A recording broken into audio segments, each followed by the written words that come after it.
आज हम लोग सीखेंगे MS वर्ड 2007 के अंदर में एक सर्टिफिकेट को डिजाइन करना कैसे करते हैं। सबसे पहले ओपन कर लेंगे माइक्रोसॉफ्ट ऑफिस 2007।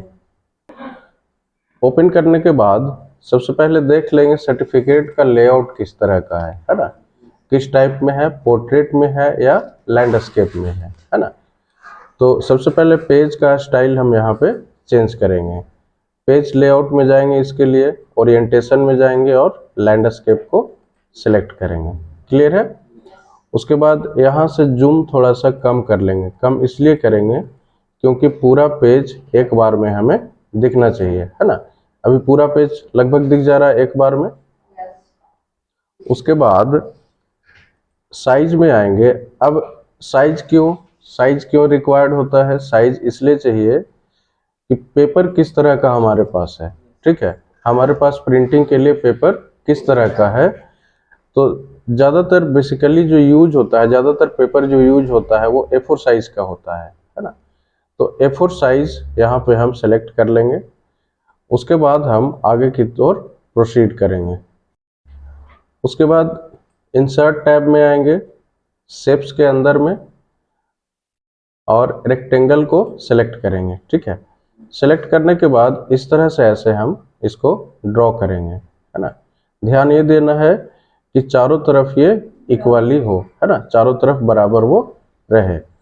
उसके बाद शेप आउटलाइन में आएंगे। शेप आउटलाइन में आने के बाद इसका कलर हम इस तरह का कर लेते हैं, और शेप आउटलाइन में इसका मोटाई, इस लाइन का मोटाई थोड़ा सा और बढ़ा कर लेंगे, है ना, ज़्यादा कर लेंगे। ठीक है, हमने मोटाई इसका बढ़ा लिया। उसके बाद फिर से इंसर्ट टैब में आएंगे, शेप्स के अंदर में एक रेक्टेंगल यहाँ पे हम इस तरह से ड्रॉ करेंगे। ड्रॉ करने के बाद इसको बिल्कुल यहाँ पे सेंटर में हम एडजस्ट कर लेंगे। सेंटर में एडजस्ट करने के बाद हम चले जाएंगे शेप फिल में, और शेप फिल में हम इस कलर को यहाँ पे फिल कर लेंगे, है ना। कलर फिल करने के बाद शेप आउटलाइन को नो आउटलाइन कर देंगे। नो आउटलाइन होने के बाद फिर से हम यहाँ से एक रेक्टेंगल इंसर्ट करेंगे। या तो हम ऐसे इंसर्ट कर सकते हैं, या फिर हम इसी को राइट क्लिक करें और कॉपी करें, और राइट क्लिक करके पेस्ट करें। कॉपी पेस्ट करने से फ़ायदा क्या होगा कि दोनों सेम आएगा, है ना। कलर दोबारा हमें इंसर्ट करने का, कलर फिल करने का ज़रूरत नहीं पड़ेगा, है ना। अब बस इसको करना क्या है, यहाँ पे ग्रीन पॉइंट दिख रहा है, यहाँ पे आना है और इसको ऐसे रोटेट कर लेना है। ठीक है, रोटेट करने के बाद इसको यहाँ पे इस तरह से हम एडजस्ट कर लेंगे। ठीक है, हम एरो मूवमेंट की का भी यूज कर सकते हैं प्रॉपर एडजस्टमेंट के लिए। उसके बाद इसके साइज को थोड़ा सा कम कर लेते हैं। ठीक है, थोड़ा सा और कम कर लें। इसके बाद अगला स्टेप, हम इसको यहाँ पे इसे सेलेक्ट करेंगे। ठीक है, उसके बाद कीबोर्ड से कंट्रोल बटन प्रेस करेंगे। कीबोर्ड से कंट्रोल बटन प्रेस करके और इस पे हम जस्ट दूसरे वाले रेक्टेंगल पे क्लिक करेंगे। क्लिक करने के बाद यहाँ पे एक ऑप्शन है अरेंज ग्रुप के अंदर में ग्रुप का। ठीक है, ग्रुप पे हम क्लिक करेंगे और इसे दोनों को ग्रुप करेंगे। ग्रुप करने के बाद यहाँ पे दोनों इमेज एक साथ हो चुका है। ठीक है, इसके बाद राइट क्लिक करेंगे, कॉपी करेंगे, फिर से राइट क्लिक करेंगे और पेस्ट करेंगे।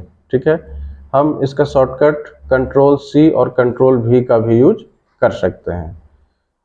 उसके बाद इसको हम यहाँ पे अलग ले आए हैं। अलग लाने के बाद यहाँ पे आएंगे, फिर से ग्रीन पॉइंट पे यहाँ पे, और इसको इस तरह से हम रोटेट कर लेंगे। रोटेट करने के बाद इसको यहाँ पे बिल्कुल इक्वली यहाँ पे हम इसको एडजस्ट कर लेंगे लाइन के साथ, है ना, ताकि कहीं भी खराब ना दिखे। एडजस्ट हो गया हमारा इमेज, जो भी हमने जनरेट किया था वो एडजस्ट हो चुका है।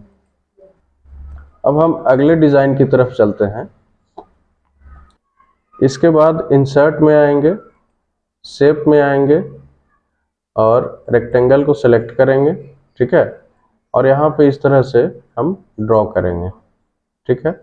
ड्रॉ करने के बाद हम शेप फिल में चले जाएंगे और यहाँ से कलर ये वाला सेलेक्ट कर लेंगे। सेलेक्ट करने के बाद शेप आउटलाइन को हम नो आउटलाइन करेंगे, है ना। आउटलाइन को हमने हटा लिया। हटाने के बाद इस पर राइट क्लिक करेंगे, कॉपी करेंगे, राइट क्लिक करेंगे और पेस्ट करेंगे। पेस्ट करने के बाद हम यहाँ पे आएंगे और इसे रोटेट करके और इसके साथ हम इसे अटैच कर लेंगे, यहाँ पे रख लेंगे, ठीक है। उसके बाद इसका हाइट थोड़ा सा हम कम करेंगे, ठीक है। एक्चुअली हाइट जैसा दिख रहा है लेकिन ये विड्थ है इसका, है ना। ये यहाँ पे विड्थ है, ठीक है। तो इसे थोड़ा सा हम कम कर लेंगे यहाँ से, है ना। इससे फायदा ये होगा कि प्रॉपर जितना होना चाहिए एक परफेक्टली यहाँ पे वो कम हो जाएगा, ठीक है। इसके बाद अगला स्टेप, हम इस वाले रेक्टेंगल को सेलेक्ट करेंगे, है ना। सेलेक्ट करने के बाद कीबोर्ड में कंट्रोल बटन प्रेस करेंगे और इस रेक्टेंगल को भी सेलेक्ट कर लेंगे। सेलेक्ट करने के बाद हम अरेंज सेक्शन में आएंगे, उसके बाद ग्रुप में ग्रुप को सेलेक्ट कर लेंगे। तो हमारा ये दोनों इमेज एक साथ ग्रुप हो चुका है। देन राइट क्लिक करेंगे, कॉपी करेंगे, फिर से राइट क्लिक और पेस्ट करेंगे, ठीक है। यहाँ पे इस इमेज को नीचे ले आएंगे, उसके बाद इसे इस तरह से रोटेट करेंगे। रोटेट करने के बाद इसे यहाँ पे नीचे हम फिट कर लेंगे। यदि प्रॉपर एडजस्टमेंट नहीं होता है तो एरो मूवमेंट की का यूज करके हम इसे एडजस्ट कर लेंगे। अब बारी आती है इस सर्टिफिकेट के अंदर में टेक्स्ट कौन कौन से होंगे, क्या क्या लिखना है। तो सबसे पहले हम चले आएंगे टेक्स्ट बॉक्स में, या तो हम टेक्स्ट बॉक्स में आए और यहाँ से ड्रॉ टेक्स्ट बॉक्स करें, या फिर हम किसी शेप को ले लें और यहाँ से सपोज हम रेक्टेंगल शेप को लेते हैं और यहाँ पे इस तरह से ड्रॉ करते हैं। ड्रॉ करने के बाद इस पर राइट क्लिक करेंगे और ऐड टेक्स्ट पे क्लिक करेंगे, ठीक है। क्लिक करने के बाद हम यहाँ पे टाइप करेंगे सर्टिफिकेट। हमने सर्टिफिकेट टाइप कर लिया। टाइप करने के बाद इस टेक्स्ट के साइज को यहाँ से हम इंक्रीज कर लेंगे, बढ़ा लेंगे, ठीक है।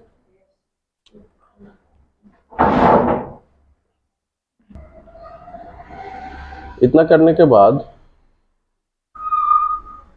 इस शेप को थोड़ा सा छोटा कर लें और इसे हम बोल्ड भी कर लेते हैं। यहाँ से हम इसे बोल्ड कर लेते हैं। बोल्ड करने के बाद इसे यहाँ पे लगभग सर्टिफिकेट के सेंटर में, है ना, इसे एडजस्ट कर लें, ठीक है। एडजस्ट करने के लिए हम एरो मूवमेंट की का भी यूज कर सकते हैं। प्रॉपर एडजस्टमेंट के लिए एरो मूवमेंट की का यूज करेंगे, है ना। उसके बाद हम चले जाएंगे फॉर्मेट में और शेप आउटलाइन को हम यहाँ से नो आउटलाइन कर देंगे। उसके बाद अगला स्टेप, हम फिर से चले जाएंगे इंसर्ट में, शेप में, फिर से रेक्टेंगल को सेलेक्ट करेंगे और यहाँ पे राइट क्लिक करके ऐड टेक्स्ट करेंगे। यहाँ पे लिखेंगे ऑफ एप्रिसिएशन। ऑफ एप्रिसिएशन लिखने के बाद फिर से इसके टेक्स्ट के साइज को यहाँ से हम इंक्रीज कर लेंगे, लगभग इतना रखते हैं, ठीक है। उसके बाद इस शेप को थोड़ा सा छोटा कर लेंगे और एरो मूवमेंट की के हेल्प से इसे हम लगभग सेंटर में इसे हम यहाँ पे एडजस्ट कर लेते हैं। यदि रिक्वायर्ड हो तो इसे हम बोल्ड भी कर सकते हैं। बोल्ड का शॉर्टकट की कंट्रोल बी होता है, ठीक है। बोल्ड करने के बाद फिर से हम फॉर्मेट में चले जाएंगे और शेप आउटलाइन को नो आउटलाइन कर लेंगे। अब इस पेज को हम थोड़ा सा हमने जूम किया है, ठीक है। अब यहाँ से अगला स्टेप, इसमें हम लिखेंगे this certificate is presented to. फिर से हम शेप इंसर्ट करेंगे। यहाँ पे इंसर्ट करने के बाद इसमें राइट क्लिक करके ऐड टेक्स्ट करेंगे, लिखेंगे this certificate is presented to. इतना लिखने के बाद इसके टेक्स्ट साइज को थोड़ा सा बड़ा कर लेंगे, ठीक है। उसके बाद इस शेप को थोड़ा सा छोटा कर लेंगे और फॉर्मेट में जाके यहाँ पे आउटलाइन को हम नो आउटलाइन कर लेंगे। उसके बाद कीबोर्ड में एरो मूवमेंट की मदद से इसे हम प्रॉपर एडजस्ट कर लेंगे। एडजस्ट करने के बाद अब बारी आती है नाम लिखने की, है ना। तो इसके लिए फिर से हम शेप में चलते हैं और यहाँ पे रेक्टेंगल को सेलेक्ट करते हैं। यहाँ पे हम नाम लिखते हैं, जिसके नाम से सर्टिफिकेट इशू करना हो उसका नाम, यानी कैंडिडेट का नाम यहाँ पे मेंशन किया जाना है। फिर से राइट क्लिक करेंगे, ऐड टेक्स्ट करेंगे, ठीक है। यहाँ पे नाम जैसे सौरभ कुमार, ये हमने टाइप कर लिया, सौरभ कुमार टाइप कर लिया। अब इसके टेक्स्ट के साइज को हम इंक्रीज करेंगे, ठीक है। इंक्रीज करने के बाद थोड़ा सा कम कर लेते हैं, यहाँ पे अप्रोक्स 50 ले लेते हैं, ठीक है, या फिर 48 ही रहने दें, है ना। इसे थोड़ा सा कम कर लेते हैं और इसके टेक्स्ट के स्टाइल को यहाँ से हम इसके फॉन्ट को हम चेंज करेंगे। फॉन्ट में बहुत सारे फॉन्ट हैं, जैसे ये वाला, है ना, ये फॉन्ट बेहतर लग रहा है, हम यहाँ से इसे बोल्ड कर लेंगे, ठीक है। टेक्स्ट के साइज को एक और बढ़ा के देखते हैं, अब ये बेहतर दिख रहा है, ठीक है। अब इसे थोड़ा सा नीचे एडजस्ट करेंगे और एरो मूवमेंट की मदद से हम इसे थोड़ा सा ऊपर की ओर शिफ्ट करेंगे।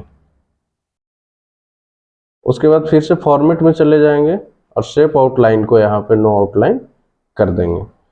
अब ये प्रॉपर दिखने लगा। अब अगला स्टेप, अब इस सर्टिफिकेट के अंदर में कुछ मेंशन करना है, कुछ रिमार्क देना है ना। तो उसके लिए फिर से इंसर्ट में जाते हैं और शेप में आते हैं और यहाँ पे चले आते हैं रेक्टेंगल में। यहाँ पे इस तरह से हम ड्रॉ करेंगे। ड्रॉ करने के बाद राइट क्लिक करेंगे, उसके बाद ऐड टेक्स्ट, और इसके अंदर में RAND फंक्शन का यूज करके कुछ टेक्स्ट यहाँ पे इंसर्ट कर लेंगे, ठीक है। ये इंसर्ट हमने कर लिया। अब इसके साइज को हम कम कर सकते हैं या बढ़ा सकते हैं रिक्वायरमेंट के हिसाब से। फिलहाल इसे हम सेलेक्ट कर लेते हैं और Ctrl+J से इसे जस्टिफाई कर लेते हैं। अब ये बेहतर दिख रहा है और इसके टेक्स्ट के साइज को थोड़ा सा इंक्रीज करते हैं, है ना। इंक्रीज करने के बाद इसे हम ऊपर की तरफ हल्का सा शिफ्ट करते हैं। यदि क्लियर नहीं दिख रहा हो तो अपने अकॉर्डिंग इसे और हम इंक्रीज कर सकते हैं, ठीक है। अब यहाँ पे क्या करेंगे, फिर से फॉर्मेट में जाएंगे और यहाँ पे शेप आउटलाइन को हम नो आउटलाइन कर देंगे। इसके बाद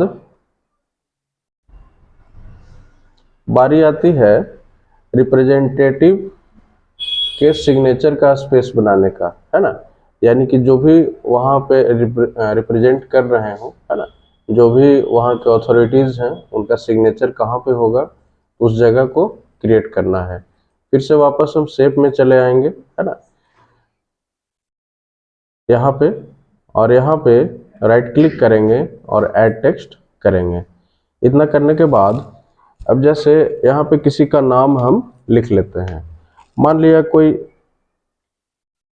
रंजन कुमार है ना। रंजन कुमार सपोज कि उस इंस्टीट्यूशन के या उस संस्थान के हेड हैं, है ना। और यहाँ पे लिख देते हैं रिप्रेजेंटेटिव्स। ठीक है, इतना लिखने के बाद सबसे पहले इसे हम सेंटर में लेंगे।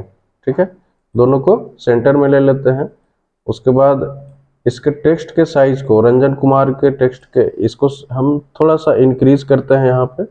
ठीक है, और बोल्ड करते हैं, और नहीं है तो इसके फॉन्ट स्टाइल को हम चेंज कर लेंगे, है ना, जैसे हम इस तरह से रख लें।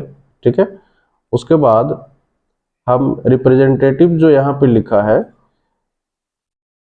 इसके साइज को थोड़ा सा इंक्रीज कर ले। इंक्रीज करने के बाद हम इसे यहाँ पे बोल्ड करके और इसके फॉन्ट स्टाइल को यहाँ से हम चेंज कर लेते हैं। जैसे ये वाला फॉन्ट स्टाइल यहाँ पे हम सेलेक्ट कर लेते हैं। ठीक है, इसके बाद फॉर्मेट में चले जाना है और आउटलाइन को नो आउटलाइन कर देना है। अब ये वाला जो स्पेस हो गया यहाँ पे, ये वाला स्पेस, ये सिग्नेचर के लिए रेडी हो गया, है ना। हम इसे थोड़ा सा नीचे एडजस्ट कर सकते हैं। ठीक है, उसके बाद ये जो कंटेंट है यहाँ पे जो दिख रहा है, ये कंटेंट अपने हिसाब से लिखना है ना। उस सर्टिफिकेट में उस कैंडिडेट के बारे में क्या लिखना है ना, वो यहाँ पे रहेगा। हमने रैंड फंक्शन का यूज करके यहाँ पे ये कंटेंट लिखा है, लेकिन सर्टिफिकेट में क्या मेंशन करना हो यहाँ पे वो रहेगा। ये बस एक ढांचा है, एक फॉर्मेट है। ठीक है, इसके बाद इसको इस तरफ हम एडजस्ट कर लिए, जहाँ पे हमारा डिज़ाइन है उस तरफ एडजस्ट कर लिए। एडजस्ट करने के बाद फिर से शेप में चले जाएंगे, यहाँ पे एक फिर से ड्रॉ कर लेंगे। ठीक है, इस तरह से ड्रॉ करने के बाद यहाँ पे क्या करेंगे, इसमें क्लिक करेंगे। ठीक है, क्लिक करने के बाद कंट्रोल ए से सेलेक्ट कर लेंगे, कंट्रोल सी से कॉपी, और यहाँ पे राइट क्लिक करेंगे, ऐड टेक्स्ट करेंगे और कंट्रोल वी से पेस्ट कर देंगे। अब यहाँ पे इसका नाम हम चेंज करेंगे। मान लिया रंजन कुमार की जगह कोई और हो, सपोज उस इंस्टीट्यूशन के 2 रिप्रेजेंटेटिव हों, तो वहाँ पे 2 लोगों का नाम देना होगा। ठीक है, तो उस कंडीशन में एक नाम यहाँ पे और हम ऐड कर देते हैं, जैसे आनंद, है ना। इस तरह से अरेंज करने के बाद क्या करेंगे, यहाँ पे शेप आउटलाइन को हम नो आउटलाइन कर देंगे, है ना, और इसे अपने अकॉर्डिंग हम एडजस्ट कर लेंगे, और ये एडजस्टमेंट इसके हिसाब से होगा, है ना। अब क्या करेंगे, फिर से हम इंसर्ट टैब में आएंगे शेप के अंदर में, और यहाँ पे ये 32 पॉइंट स्टार को हम सेलेक्ट करेंगे। इस तरह से इसे सेलेक्ट कर लिया। ठीक है, सेलेक्ट करने के बाद इसके हाइट और विड्थ को हम एडजस्ट करेंगे साइज से, है ना, क्योंकि यदि मैनुअल एडजस्ट करते हैं इस तरह से तो हो सकता है कुछ पॉइंट कम या ज़्यादा हो सकता है। जैसे यहाँ पे दिख रहा है ये 1.3 और यहाँ पे 1.37 और यहाँ पे 1.38 है ना। तो सबसे बेहतर उपाय है हम यहाँ से इसे एडजस्ट कर लें। अब ये परफेक्टली हो गया। उसके बाद यहाँ पे देखो, यहाँ पे एक येलो पॉइंट है, इस पे हम क्लिक करेंगे और बाहर की तरफ ड्रैग करेंगे। ठीक है, बाहर की तरफ ड्रैग करेंगे। ड्रैग करने के बाद कुछ इस तरह का शेप आया, और इस शेप को लगभग बिल्कुल सेंटर में रखना है, बिल्कुल सेंटर में। इतना करने के बाद हम आएंगे शेप फिल के अंदर में। शेप फिल में हम ये वाला कलर यहाँ पे लेते हैं, या फिर ग्रेडियंट ले लेते हैं, सबसे बेहतर ग्रेडियंट। और ग्रेडियंट हम सपोज ये वाला लेते हैं। ठीक है, अब यहाँ पे ग्रेडियंट का कलर यदि अच्छा नहीं लग रहा हो तो उसे हम चेंज करेंगे। यहाँ पे चले आएंगे शेप फिल के अंदर में। शेप फिल के अंदर में आने के बाद मोर ग्रेडियंट्स में आएंगे। ठीक है, यहाँ पे वन कलर को सिलेक्ट रखेंगे और यहाँ से कलर हम ये वाला चूज कर लेंगे। ठीक है, चूज करने के बाद ओके कर देंगे। तो यहाँ पे ये कलर आ चुका है। अब आउटलाइन को हम कर लेंगे नो आउटलाइन। उसके बाद यहाँ पे हम एक इंसर्ट करेंगे सर्किल या ओवल, है ना। ओवल यहाँ पे हम ऐसे इंसर्ट करेंगे। इंसर्ट करने के बाद एरो मूवमेंट की के सहायता से, कीबोर्ड में एरो मूवमेंट की सहायता से हम यहाँ पे इसे एडजस्ट करेंगे। एडजस्ट करने के बाद इसके साइज को हम प्रॉपर फिट कर लेंगे, है ना। फिट कर लिए, फिर से यदि गड़बड़ लग रहा हो तो एरो मूवमेंट की से हम एडजस्ट कर लेंगे। करने के बाद इसमें भी हम ग्रेडियंट फिल ही करेंगे। एडजस्ट करने के बाद चले आएंगे शेप फिल में, ग्रेडियंट में, उसके बाद मोर ग्रेडियंट में वन कलर को सेलेक्ट करेंगे, यहाँ पे आएंगे और ये वाला कलर यहाँ पे हम सेलेक्ट करेंगे। ठीक है, सेलेक्ट करने के बाद